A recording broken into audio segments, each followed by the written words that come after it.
अंतःकरण वीतराग विज्ञान। नमो ताहि जाते भय अरहंतादि महान। जो विद्यादि सागर सुधी जो विशुद्ध सागर सुधी। गुरु है हितैषी शुद्धात्म में निरत नित्य हितोपदेशी। वे पाप ग्रीष्म ऋतु में जल है सयाने। पूजून सतत केवल ज्ञान पाने। पूजून सतत केवल ज्ञान पाने। पूजून सतत केवल ज्ञान पाने। आचार्य विशुद्ध सागर महाराज ने समय देशना भाग 4 ग्रंथ में लिखा है 79वां। आज अपना अहोभाग्य समझो कि उज्ज्वल कुल में जन्मे हो। मिश्र धारा में भी अमिश्र को निहारने का पुरुषार्थ कर रहे हो। नहीं तो विश्व में कितने असंख्यात जीव हैं जिन्हें यह भी मालूम नहीं कि कर्म और आत्मा स्वतंत्र हैं। सर्वाधिक पुष्टि देह की ही हो रही है और पुष्टि कर रहा है देही। देह और देही में भिन्नत्व ही नहीं दिख रहा है। ज्ञानी जगत में जो व्यापार चल रहा है वह किसके लिए चल रहा है? जितना द्रव्य कमा रहा है उसकी देही के लिए तो आवश्यकता ही नहीं दिखती। लोक में जो संबंध बनाकर रखे हैं वे देह के संबंध बनाकर रखे हैं। वे देह के संबंध हैं और देह के संबंधों के पीछे आत्मा बंध को प्राप्त हो रहा है। परंतु बंध दशा में भी जो निर्बंध दशा को जान रहा है वह अंतरात्मा है। बंध दशा में बंध को ही स्वभाव मान रहा है वह बहिरात्मा है। बंध और निर्बंध के भाव से जो शून्य हो चुका है वह समस्त कर्मों से रहित परमात्मा है। आचार्य भगवान अमृत चंद्र स्वामी ने गाथा 84 की टीका में बहुत कुछ समझा दिया।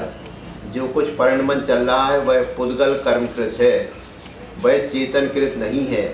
लेकिन चेतन अज्ञानी हुआ संसार में भ्रमण कर रहा है व्यवहार के कारण। परंतु व्यवहार भटका रहा है क्या? तो फिर व्यवहार के कारण क्यों कह दिया? अनादि से कर्मों से बंध है ऐसा तू व्यवहार से देख रहा है। कर्मों के पिंड को भी ही अपना सगा मान रहा है और उसमें स्वयं को अपना स्वीकार रहा है। यह अनादि का व्यवहार है। उस अनादि के व्यवहार को आप अपना स्वीकारते रहे। इसलिए कहा कि व्यवहार के कारण जीव भटकता रहा। एक परमार्थ व्यवहार है, एक लोक व्यवहार है। थोड़ा अंतर डाल दीजिए। परमार्थ पर तो बहुत कम जिए हो आप, सर्वाधिक जिए हो लोक व्यवहार में। रत्नत्रय का पालन, जिनेंद्र भगवान की पूजा करना आदि यह सब परमार्थभूत व्यवहार है। लेकिन हमारे संबंधी, हमारे रिश्ते, कुटुंब आदि यह सब लोक व्यवहार है। यथार्थ समझना। आपने सर्वाधिक समय किसके लिए दिया? सम्मेद शिखर कितनी बार जाते हो और अपने रिश्तेदारों के यहाँ कितनी बार बैठने जाते हो? जिनालय में कितने समय बैठते हो और दुकान आदि में कितना बैठते हो? एक क्षण को शुष्क हो जाओ। शुष्क वही हो सकता है जो स्वार्थी होगा, स्वार्थी वही हो सकता है जो मुमुक्षु होगा, मोक्षार्थी ही स्वार्थी हो सकता है। जैसा पैसा कमाने में कोई सगा या पराया नहीं दिखता, जैसे ही व्यापारी को धन दिखाई देता है फिर धन के अलावा कुछ नहीं दिखता, कितना तन्मय हो रहा है, ऐसे ही मोक्षार्थी को आत्मद्रव्य मात्र दिखता है। और जिसे आत्मद्रव्य दिखने लगा वह स्वार्थी हो चुका है, अब उसे कुछ भी नहीं दिखता। यहाँ तक कि स्वयं के शरीर पर क्या हो रहा है उसे यह भी नहीं दिखता। ऐसा शुष्क स्वार्थी परभावों से शुष्क है लेकिन निज स्वभाव में सरस है। निज भावों की सरसता चाहिए तो परभावों से शुष्क होना ही पड़ेगा। एक क्षण को आप समाज की, परिवार की, घर की व्यवस्थाएं छोड़ दो। 80वां। यदि तू यह सोचता है कि बेटे को राज तिलक करके जाएगा, इसका अर्थ यह है कि अभी भी स्वीकार कर रहा है कि वस्तु मेरी है। सत्यार्थ यह है कि जो मेरी भी नहीं है तो किसको दूं? तीर्थंकरों ने भी पुत्रों को सौंपा। यह भी उत्कृष्ट वैराग नहीं है, यह लोक व्यवस्था है। उत्कृष्ट वह है जब मुझे ही अहित कर लग रहा है तो दूसरे को अहित में क्यों डालूं?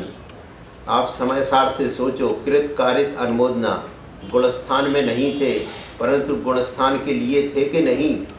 ऐसा उत्कृष्ट वैराग चौथे पांचवें गुणस्थान में ही होता है। वैराग के 3 भंग बना दो। उत्कृष्ट भंग तो यह है कि जब मेरा नहीं तो सौंपूं किसको। दूसरा, तुम वैरागी हो गए और तुम्हारे परिजन पुरजन परेशान हो रहे हैं, अतः पूर्व में संभाल कर जाओ। तो वह किसके लिए निकाल रहा है? कहीं ना कहीं कमी है। फिर क्या करोगे? माता पिता बेटा बेटी को सौंप दूंगा। भोगयानी सत्य बताना, वह उस द्रव्य का करेंगे क्या? और तुझे इतना विकल्प आया कैसे? अब तो इतनी बात स्वीकार कर लो, मान लो, इतना बोल दो कि मैं मोहाविष्ट हूँ। स्वयंभू कुमार अपनी देवी से पूछने गए थे, अहो प्रिय, मुझे वैराग हो गया है, मैं दीक्षा लेने के लिए जाता हूँ, आपकी अनुमति चाहता हूँ। आश्चर्य, वह देवी कहती है, अहो सखी, सफ़ेद साड़ी ले आओ। इस बैरागी को बताओ कि जब इसे वैराग हो ही गया था तो मुझसे बात करने क्यों आया?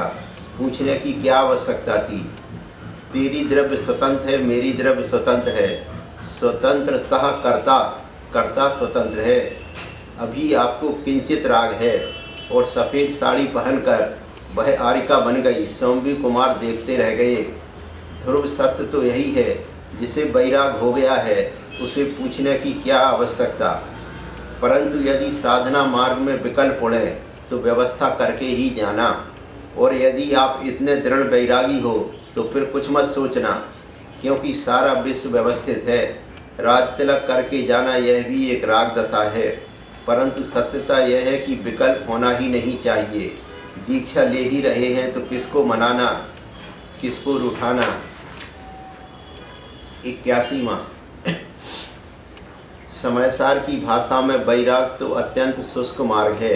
इस शुष्क मार्ग पर जो बढ़ेगा भैया, उसे वे दिखेंगे जो सिगड़ी सिर पर रखे होने पर भी अचल खड़े रहे हों, वसूले से छिलते रहे हों। यह पूछने वाला मार्ग नहीं है, यह अंदर में चित ज्योति को ज्वलंत रखने का मार्ग है। आज तो पूछ कर जाओगे, फिर उपसर कष्ट आएंगे, फिर कल कोई भैया वृत्ति करने वाला नहीं मिला, तब क्या करोगे आप? उपसर्ग आते हैं परंतु परिसर स्वयं झेलने पड़ते हैं। उपसर्ग कब आ जाए कोई निश्चित नहीं, परंतु परिसर समझ में आते हैं। शीत उष्णता आदि आप बुद्धिपूर्वक सहन करते हो। मच्छर के दंश को आप स्वयं सहन कर रहे हो। हे ज्ञानी, आज मच्छर के दंश को सहन कर लेना तो भविष्य में अजगर के मुख में जाने पर आह नहीं निकलेगा। जब दंश मशक को ही सहन नहीं कर पाए तो सिंह के मुख में शुद्धोपयोग में लीन कैसे रह पाओगे? धरना ते भयबंता, जो अजगर के मुख में हो फिर भी निज मुख में हो। हे पार्श्वनाथ स्वामी, आपने एक अवस्था को नहीं देखा, आप अजगर के सिंह के मुख में रहकर आए हो। तीर्थंकर पार्श्वनाथ के पूर्व भावों से पूछो, एक क्षण को उस योगी की बात कर लो, परम विशुद्धि बनती है। हे योगी, मुझे तेरी पर्याय नहीं चाहिए, मुझे तेरे परिणाम चाहिए। जिन परिणामों ने तुझे अजगर के मुख में भी निज घर से बाहर नहीं जाने दिया, वह परिणाम चाहिए। ज्ञानियों, यही समय सार है। जो अपन सुन रहे हैं वह शब्दागम है, शब्द समय सार है। अजगर के मुख में विराजे योगी फिर भी ध्यानस्थ हैं, यह भाव समय सार है। ऐसे योगियों का स्मरण व्यापक भाव की दृष्टि से नहीं, ऐसे योगियों का स्मरण निमित्त नैमिक दृष्टि से करने से हमारे निज के भावों में विशुद्धि बन रही है। बहिरंग निमित्त दिख रहा है परंतु कार्य अंतरंग निमित्त से हो रहा है। अनुत्तरोत पदरांग में प्रत्येक तीर्थंकर के काल में हुए 10-10 महायोगियों का वर्णन है, जो घोर घोर उपसर्ग सहकर कोई सर्वार्थ सिद्धि में जाते हैं, कोई अनित्रों में जाते हैं, कोई निर्माण को प्राप्त करते हैं। आध्यात्मिक मनन।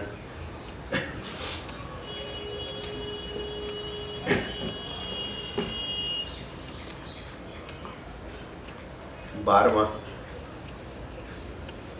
जो अतीन्द्रिय आनंदमयी आत्मा को नहीं जानते, उनके भीतर मोह की गहलता अपना अड्डा जमाए रहती है, जिससे बेखबर होकर भाव विपिन में भ्रमण करते हुए महान त्रास कष्ट को पाते हैं।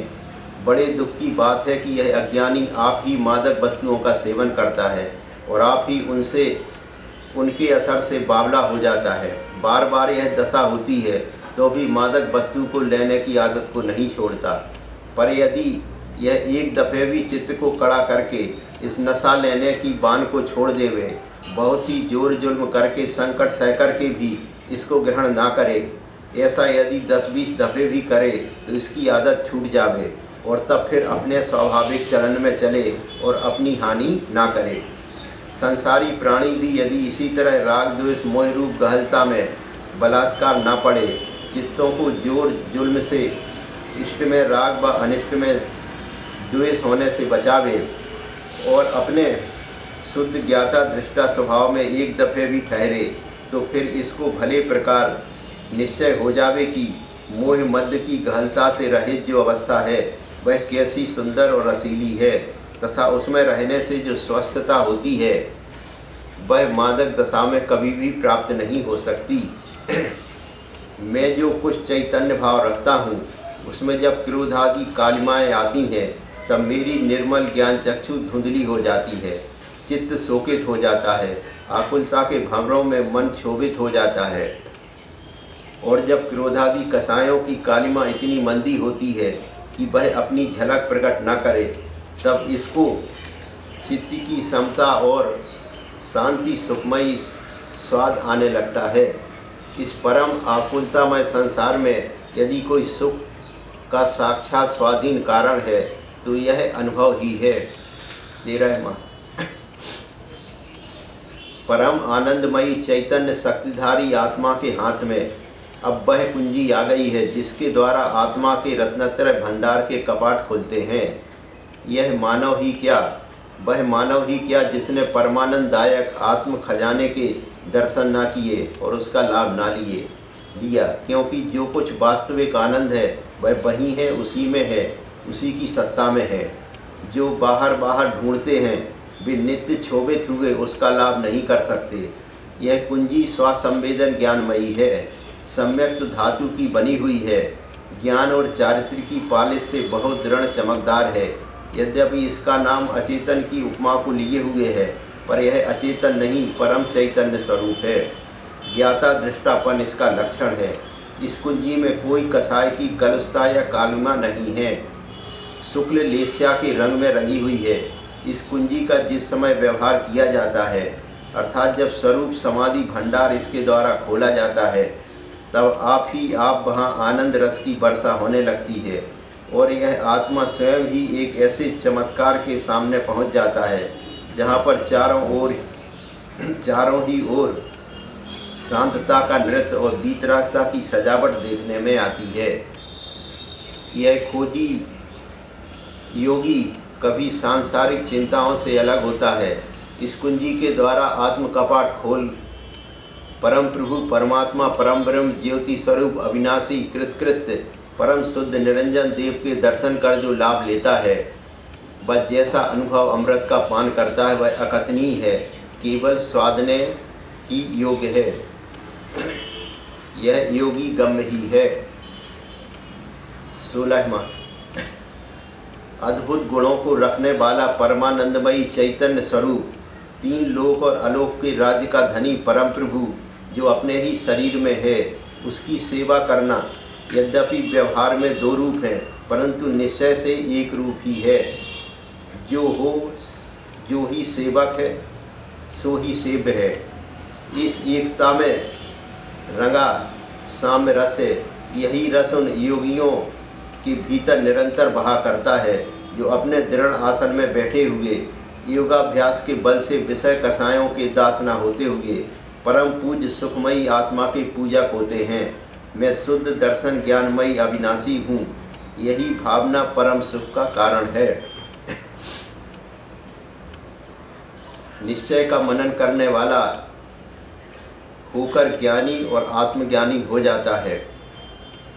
बस अब मैं सर्व विकल्प जालों को त्याग कर एकाग्र हो जगत के संपूर्ण सजीव व सर्व अजीब पदार्थों की सेवा से हटकर मात्र एक अपने ही शुद्ध प्रभु की, जिसका आसन मेरे ही में है, सेवा करके परमानंद का विलासी होता हूँ। 17वां मैं ज्यों-ज्यों अपनी बुद्धि को दौड़ाता हूँ और अन्वेषण करता हूँ कि कहीं मुझे वह मेरा प्यारा हंस मिले जो मिश्रित दुग्ध और पानी में से दुग्ध को ग्रहण कर पानी को त्याग करने के समान शुद्ध आत्म पदार्थ को जो कर्मों से मिश्रित है अलग कर कर्मों को पृथक करके छोड़ देता है और उस निज परमानंद स्वभाव का भोक्ता होकर परम तृप्त हो जाता है, तो मुझे यही दृष्टिगत होता है कि वह हंस कहीं और नहीं है। मैं जो ढूंढने वाला हूँ सो ही मेरा वह प्यारा हंस है। मैं अपनी भ्रम बुद्धि से आपको और कुछ समझ अपने आप को ही उन्मत्त की तरह तलाश कर रहा था, पर आज मुझे पता लग गया कि वह ईश्वर परमात्मा प्रभु सिद्ध निरंजन निर्विकार कृतकृत स्वभाव सिद्ध केवली ज्ञानी सर्वज्ञ सर्वदर्शी परम वीरवान परम तेजस्वी परम सुखी व परमानंद रूप जो कोई है वही मैं हूँ। मेरा ही नाम मेरा प्यारा परमहंस है। मैं निरंतर शुद्ध रहता हुआ सिवाय दुग्ध समान अपने निर्मल स्वभाव के अन्य किसी निस्सार वस्तु को ग्रहण नहीं करता हूँ। मेरे ही आत्मा के निर्मल स्वाभाविक गुणरूपी जल से भरे हुए असंख्यात प्रदेशी परम निर्मल मान सरोवर में जहाँ आध्यात्मिक रस की निर्मल सुगंध से परिपूर्ण अनेक प्रफुल्लित भाव रूपी पुष्प विकसित हो रहे हैं और अगुर लघु गुण के उत्पाद व्यय की निर्मल तरंगें उठ रही हैं, व जहाँ उत्तम क्षमा आदि 10 प्रकार धर्म रूपी मछलियाँ बड़े अनुराग से कल्लोल कर रही हैं, मेरा प्यारा निर्मल हंस अपने आप रमण करता हुआ जो स्वाधीन सुख का विलास कर रहा है वह वास्तव में अकथनीय है। पर योगियों के अपने स्वसंवेदन ज्ञान की परम गुप्ती समाप्ति समाधि दशा में अवश्य अनुभव गोचर है। आध्यात्मिक भजन।